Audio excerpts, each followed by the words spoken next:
Is this thing on? Hello? Hello? Whatever.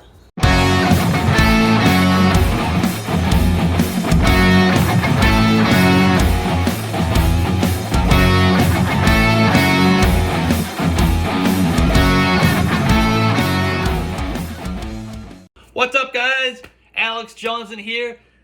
Welcome into episode 2 of The Little Johnson Show. So excited, so pumped. Before we get to today's show, I do want to remind you, get on Underdog Fantasy, draft against me, underdogfantasy.com, download their app, use promo code YARDSPER, all one word, YARDSPER, to get $25 right into your account when you deposit for the first time. I hope you checked out episode 1 last week with Spencer at JTRB1. He was a great guest, so excited to have him on. But today I am so excited once again to have another Yards per Fantasy analyst, Keith James, on the podcast at High on Sports 28.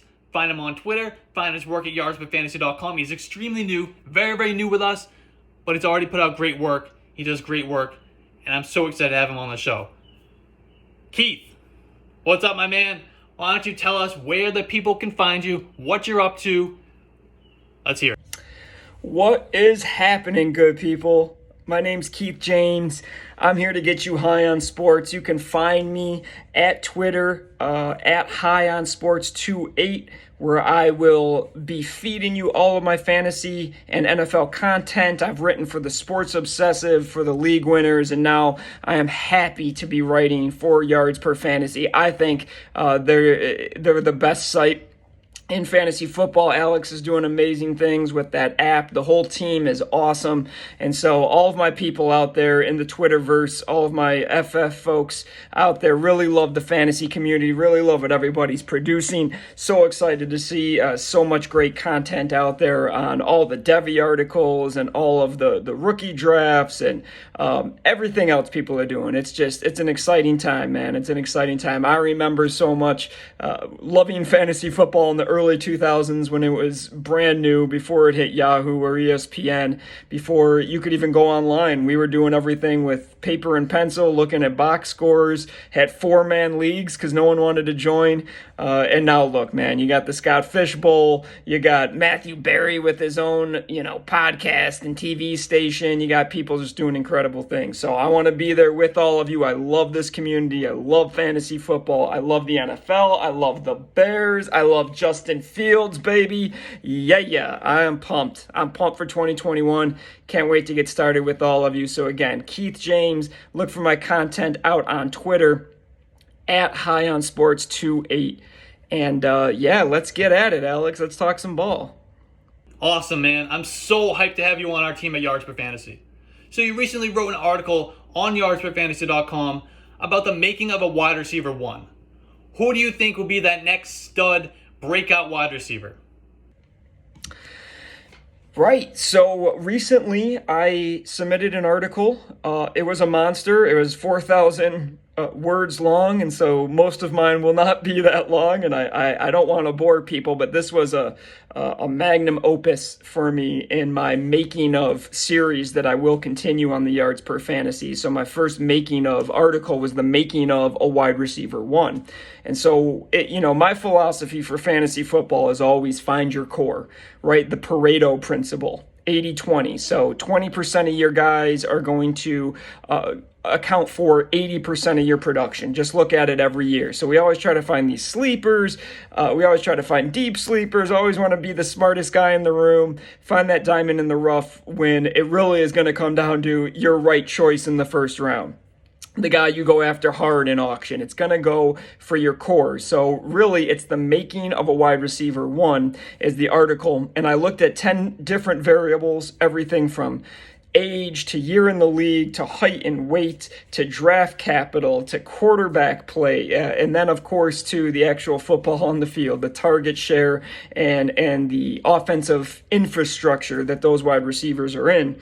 And really, you do get a profile of what a wide receiver one looks like. The average height is about 6'1". The average weight is about 210 pounds. The average draft capital is pick number 73. So that would be the beginning of round 3. So figure it's going to be top heavy with wide receivers from the first round and second round of the NFL draft. You're not going to have too many late round wide receivers that end up as wide receiver ones. So to really give one guy that I like who was not in the top 12 last year, that's also a huge factor, is about 37% of all players who were wide receiver ones last year will be again. So it's only about 4 out of 12 wide receivers that traditionally make the list. In fact, in 2020, we only had 2 guys who were top 12 wide receivers from 2019 repeat and be on the list for 2020. It was DeAndre Hopkins and Allen Robinson. And that was the same rule that applied 18 to 19. Only 2 guys who were top 12 wide receivers in 18 were top 12 wide receivers in 19. And so it really does change every year, even though we think it's going to be Stephon Diggs and DeAndre Hopkins and Tyreek Hill and Devontae Adams and all these guys we take at the top of our drafts. It really, history has proven there's great turnover. So for me, I believe the guy who's going to ascend and make that next step is Terry McLaurin. I really am looking for Terry McLaurin based on the profile. He fits the profile from a height and weight perspective. I think he's going to fit the profile from a target share perspective. Generally, it's about 25%. So 1 out of every 4 passes thrown is going to go to that wide receiver. That's what makes them a wide receiver 12. And so look for Terry McLaurin. I like T. Higgins. I like Juju Smith. I think he gets a bad rap, and with 3 mouths to feed in Pittsburgh, everyone's looking for, Deontay Johnson or Chase Claypool, and they're kind of the young guys, but Juju fits that profile perfectly. He was, believe it or not, wide receiver 17 last year, and so I'm looking for Juju to jump into that top 12. Chris Godwin, too. I think he jumps back into the top 12, and he's really a fantasy force this year, even, again, with having so many mouths to feed. So that's my take. I believe, those are some guys you should target that were not in that top 12 last year that are ready to ascend. So look for my piece on yards per fantasy and look at that profile. It really shows you what the making of a wide receiver 1 is. And so act accordingly, play the odds. Sure, Elijah Moore could be the next Tyreek Hill or Antonio Brown, a small guy who's fast and quick and hits that top 12 list. But if you play the odds, it's going to show you that someone like Terrace Marshall is more in line to be that guy. So there's always outliers, but again, I'm a guy who plays the odds, and that's where I'm rolling this year. That article was a beast. It was so fascinating. And I encourage our listeners here to check that out, yardsperfantasy.com. You'll learn something, I promise. It's a lot like my guy Dino Game Theory studies, but on steroids. You came out swinging with that first piece. As for the wide receivers you mentioned, you really got my blood pumping with some of those guys, especially T. Higgins. After the draft, I kind of talked about him as a loser at first on my other podcast, the Feed Me Fantasy podcast, but I've since done a whole 180 on him. I'm so excited about Higgins, Chase, and that whole Bengals offense this year. They're one of the offenses that I'm really targeting. And Higgins and Chase, I think they could end up, maybe not this year, maybe next year or sometime in the future, they could end up having a year like Chris Godwin and Mike Evans did a couple years back with Jameis Winston at quarterback, where they're both wide receiver 1s. They have that in their range of outcomes, no doubt. I know you're a Bears fan. How do you feel about the Justin Fields pick? Do you think he's going to start games this year? What is his fantasy outlook? Right. Yeah, I'm not going to deny it, man. I'm a huge Bears fan. Boom, you can see it right there. QB1.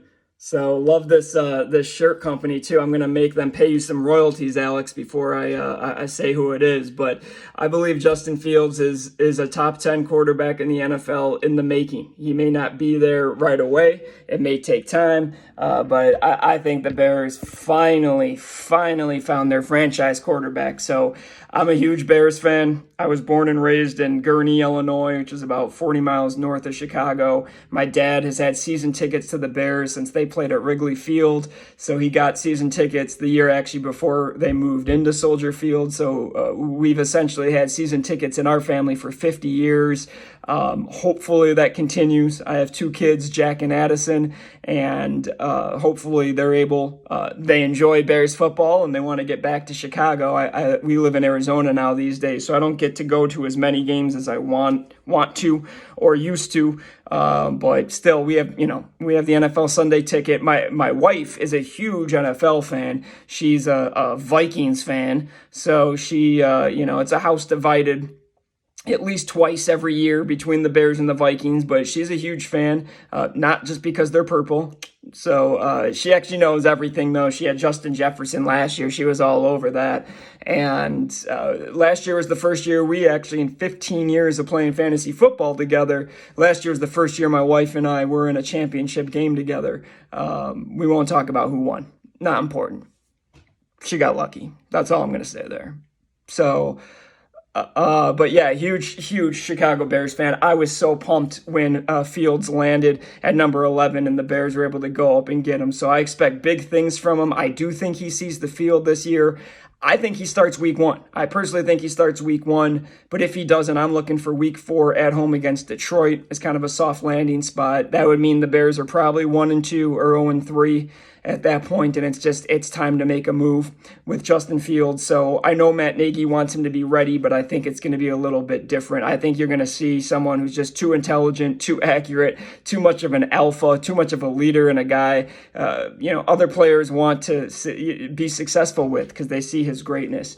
And so he reminds me of a thicker Deshaun Watson, actually. And on top of being, 6'3", 225, he runs a 4.4 40 for Christ's sake. So the dude's just an athletic stud, 2-sport athlete. Love every second of it. So yeah, I'm looking for big things from the Bears once it's Fields' time. But this year is all going to be about Fields' development. So even if the Bears go 7-10, I'm not going to sweat it. I think they're a better team than that. This is a team with poor quarterback play that's made the playoffs twice in 3 years. So I think they can be a playoff team. Their defense is aging, but I think they're still good enough to get the job done. They have enough playmakers, not the greatest offensive infrastructure, but enough playmakers. So looking for great things. Bear down, baby. Love my Bear tribe. Love my Bear family. And we got one. We got one, Bears fans. So put all the ghosts of Mitchell Trubisky and Kyle Orton and Rex Grossman and, Craig Krenzel and Jonathan Quinn and Henry Burris aside, because we got one, baby. We got a quarterback, and I think Justin Fields is going to lead us to great things. Dude, you lost to your wife in the fantasy championship game? Oh, man. I bet you never heard the end of that one. 2021 revenge season. Let's go. I have faith in you. You gotta. Revenge season, 2021, let's do it. But I am with you on Fields. I love Justin Fields. As a Patriots fan, I was praying they were going to trade up and draft Justin Fields when he started sliding outside the top 10. I think the Jets are going to regret not taking him at number 2. And, I do think he's going to start some games this year. He's got to, right? He's gotta. I hope they get him out there week 1. It's irresponsible of Matt Nagy to not start Justin Fields over Andy Dalton. Come on now. But sticking with the Bears, are you a Darnell Mooney believer? Where would you draft him in a startup? Great question. Yeah, Darnell Mooney. And to the moon, baby, right? Like Elon Musk and Dogecoin. I love Darnell Mooney's. I'll start sounding like John Gruden if you get me talking NFL players, because there's so much to love about so many of these guys. It's just I see how Grudes is how he is, how you don't get pumped at these incredible athletes. So love what Darnell Mooney does. I'm actually gonna kind of put these things together. I think Darnell Mooney is what everyone wants Deontay Johnson to be. And Deontay Johnson, as folks know, was a top 5 receiver in targets last year, had a ton of targets. Even with, Ben coming back from elbow surgery. But Darnell Mooney's a smaller dude. He's 5'10", about 180, and a dude that can fly. And what's really interesting when you watch film of Mooney is that when he gets open, he's more of a possession receiver. You really did not get to see that speed last year. And when it comes, it doesn't. He's one of those guys who, it looks effortless, so he really was drafted, I believe, to be a Tyreek Hill, that zebra position they like in the West Coast offense, to run kind of those fly fades that take you from the left hash to the right hash instead of running just a straight fly. They do it all the time in KC. And now they finally got a quarterback that can get Mooney the ball. So you didn't get to see that a whole lot out of Mooney last year, even though he broke the Bears rookie record. Now it's the Bears. Two things they don't do well in Chicago is quarterbacks and receivers, unlike deep dish pizza and Polish sausage or hot dogs. So, it's 61 receptions and 600 yards is nothing. It's not a small feat, not a small accomplishment. So I am a believer. I'm not quite as big a believer in the fantasy community that I see. I've seen his ADP kind of go from about 120 to the 105 range. So that's, the 8th, 9th round. I'd rather him a round or two later, and that's not the reality these days. So it's a little higher than I like. I don't think he quite hits that wide receiver 3 range, but I see him taking a step up. He had about a 16% target share last year for the Bears. Allen Robinson's still there. He had a 26% target share. I think that continues next year. He's too good. You use A-Rob all over the field, almost every wide receiver spot. So I am a believer in Darnell Mooney. I don't, however, he's only on one of my fantasy teams because I got him early in January when he was like a 12th round pick on a 12-team league. So, I love the kid. I don't quite love the value or where it's raising right now, but I could see him having about a 20% target share, meaning maybe 70, 75 balls, 800 yards, 5 touchdowns, which is great. He'll definitely be the number 2. And hopefully with Justin Fields, Andy Dalton doesn't throw a good deep ball. So that's going to be similar to Mitch or Foles. But hopefully with Justin Fields, you'll really see that take the top off the defense element with Mooney. And then he can just roll. So yeah, love the player. Don't love the fantasy value right now. In Dynasty, I think he's great. And if you're able to get him with great value, I think you're able to lock him in as your wide receiver 3 for the next 4 years. So he's a fun player. He can be electric. I hope I'm wrong and he proves me wrong and he is the next Tyreek Hill, but I just don't see it right now. I think his ceiling is probably more along the lines of a Tyler Lockett, who is a top 12 receiver a couple of times, but I don't see him being that superstar level, but a very, very good receiver. Man, how bad did the Raiders mess up? They drafted Henry Ruggs in the early first round, I think it was 12, last year, when they could have gotten Darnell Mooney in the 5th to do similar things, pretty much the same things, and probably even better. Are you kidding me? It's unbelievable. But Raiders gonna Raider. What are you gonna do? But I agree with you. I do think Mooney is a better option in Dynasty right now than he is in redraft. Obviously, Fields will be an upgrade over Trubisky, Foles, and Dalton.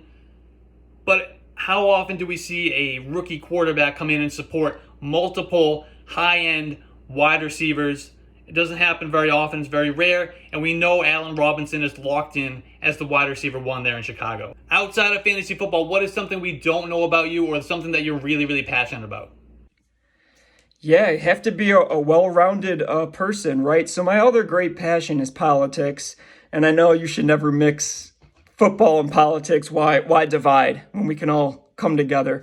But I've worked in politics my whole life, and I'm really just a huge supporter of democracy. I know that's becoming taboo in 2021, apparently. But for me, any political party that tries to take the sacred right to vote away is one that we should distance ourselves from. And so, I'll go on record and say I'm a Democrat. I'm a diehard Democrat. I'm not going to, deny that. You can see that in my Twitter profile. High on Sports 28 has some political takes once in a while. But, all my best friends and family are Republicans, and it never used to be how it was. And that definitely is something that breaks my heart that our country got to this point, because we're still all Americans. There's more that unites us than divides us, and it's still crazy. But, the fact of the matter is the Republican Party has, over 300 bills across state legislatures to reduce voting rights in this country. And that, of any line drawn, and we can talk policy issues all we want, and we can debate them just like we would fantasy football, but of any line drawn, I am pro democracy. I am anti fascism. I am anti authoritarianism, and I don't believe in insurrectionists who attacked our state capitol, and we damn well know who they were there supporting. So I won't get into it. I don't want to fight with too many people, but I am very involved in politics. I'll stay up to date on that and Twitter, and that's my other great love. I thought I'd either be an NFL GM or a politician when I was a kid. So that's my great love. I'm not going to run from it, not going to hide it, but yeah, man, Keith James, and I'm here just to tell you, vote, protect all those who wish to vote.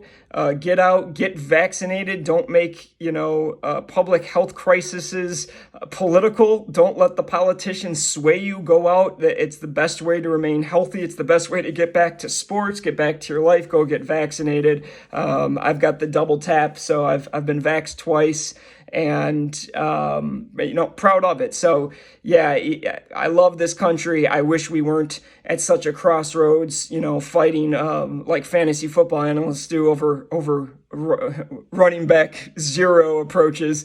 Not every policy issue needs to be that way. So all I am a supporter of is democracy. America is the world's oldest democracy, and I think that's, at the very least, if we disagree on every other policy position, that should be one thing that we agree on, is every single citizen of this country should have the right to vote, and we should fight for that right. So yeah, that's me. It's football, politics, and Pulp Fiction, man. Quentin Tarantino. I love movies. Love television shows, so love Aaron Sorkin and everything he does. So yeah, I'm a pretty well-rounded dude. But yeah, football and politics is what I'm known for in my home circles.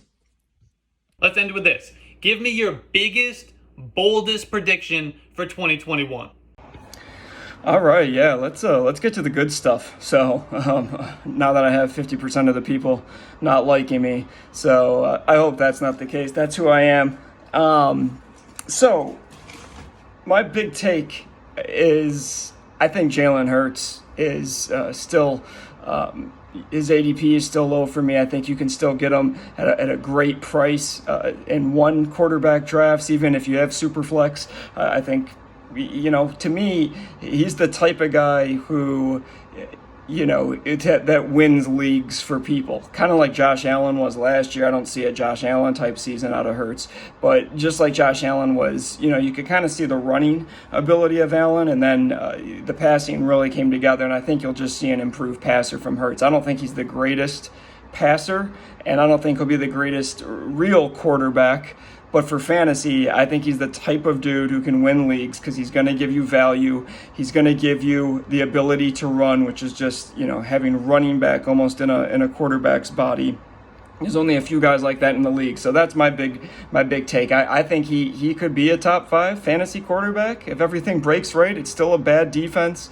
They, have Devontae Smith in the first round. I think Dallas Goedert, hopefully he stays healthy. Jalen Reagor should take a step. That offensive line should be improved. So I really do see the potential for him to be a 5 to 7 type quarterback, and the dude who could really come on strong at the end of the year. He may not get another chance after this year, and he may only be a 7 and 10 type of real NFL quarterback. But for fantasy, the value that I see right now, that's my take. He's a potential top 5 type of fantasy quarterback that's being drafted right now at the bottom, say a 10 to 12 type of quarterback, 10 to 14. So Jalen Hurts, go and get him. I've got him everywhere. I love it. I feel really good about it. I think he got kind of trashed as a passer. It was the most, it was the strangest year in NFL history. Let's face it. They didn't have any off seasons. Everything with COVID was crazy. So for him to be as productive as he was late in the season, given everything going on there in Philly, I say go get yourself some Jalen Hurts. So yes, give me all the Jalen Hurts, baby. All the Jalen Hurts. I've drafted him so much already. I love me some Jalen Hurts. He has massive, massive upside. Top 5 upside, just like you said. He could legitimately be the first quarterback in NFL history to throw for 4,000 yards and rush for 1,000 yards. They got offensive upgrade a little bit with Devontae Smith. And in three games last year, his 3 starts, if you don't count that week 17 where they were trying to lose and they benched him, he averaged over 60 rushing yards per game. He threw for over 300 yards twice. And the one game he didn't throw for over 300 yards, he ran for 100 yards. I love Jalen Hurts. Massive upside. I'm right there with you. But that's it, man. Thank you so much for coming on. Remind the people where they can find you. So that's it. Keith James, really appreciate it, Alex. This was a blast, man. Let's do it again. So fantasy football forever. And go check out @HighOnSports on Twitter. Hit me up anytime, and let's do this. Let's do this. So thanks again. Yards per fantasy, Keith James. Thanks. Thanks so much, Keith. Let's get out of here.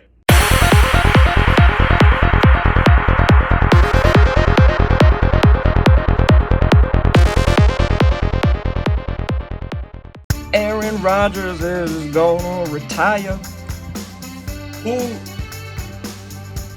On steroids. On steroids. On steroids. Aaron Rodgers is not a Packer. Aaron Rodgers is gonna retire. As for the wide receivers you mentioned, you really got my blood pumping with some of those guys. As for the wide receivers you mentioned, you really got my blood pumping. They could have a year like a couple years. Dude, you lost to your wife in the fantasy championship game. Dude. Aaron Rodgers is going to Denver.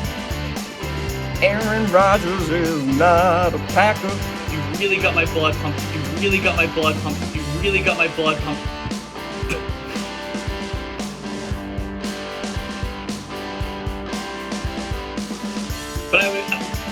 But I agree with Bear fans, time to rejoice. Keith James, yards per fantasy. Mark it.